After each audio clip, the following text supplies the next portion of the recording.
Welcome to the Ballistic Report, everybody. I am your talented host, Ike Moore, and this is the show where we break down pop culture. I only have 2 stories for you this week, but man, are they good ones. So, without further ado, let's get started, shall we?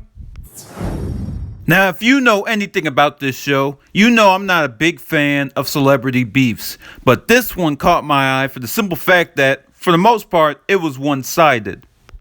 It all started when Katt Williams got arrested earlier this week for an assault at a pool store, which I don't know how that happens. Did he not give you a discount on a life jacket?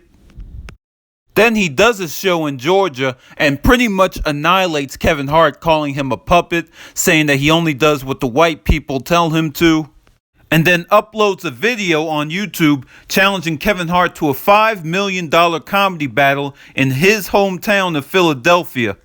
I'm actually surprised no one's talking about how in the video, Katt's voice kind of screeches. So in parts, he's like, I will challenge you in a basketball court, a boxing ring, any way you want to go. I'm like, if you're going to threaten someone, at least swallow a Ricola or something. Now, maybe some of you don't know this, but something similar happened with Katt Williams and Steve Harvey.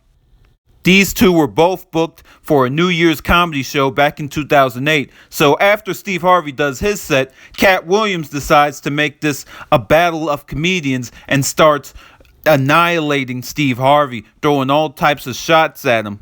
The thing is, Steve didn't know it was a battle, and he didn't find all this out until after he left the arena. And when he did find out, he apologized to his fans via his radio show, and he apologized for subjecting them to that kind of entertainment. In Steve's opinion, and I agree with him, comedians are supposed to support each other. And it's one thing to throw playful jabs, but to annihilate someone like Katt did that night was unprofessional.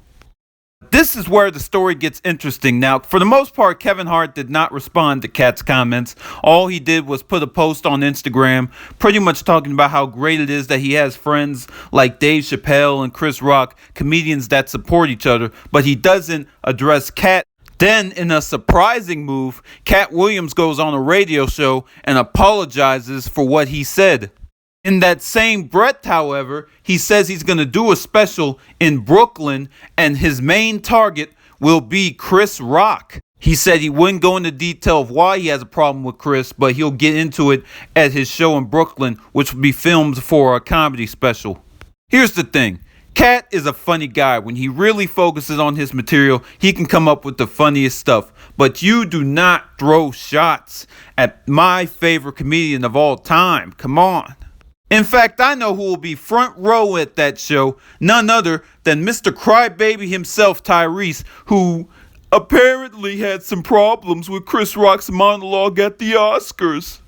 Why do you have to throw shots at Jada? She didn't do anything. Wah. See, look at the photo. He looks like he's about to cry right now. Somebody change this man's diaper, pamper his bottom, and tell him to calm down. And hey, I'm a fan of Tyrese. I mean, you heard one of the videos where I gave his album a great rating, but sometimes he can be a crybaby. Anyway, I think this whole beef situation is a little bit overblown, and hopefully all of them can get together and make money together. That's the point. Why go against each other when you could make money as a unit?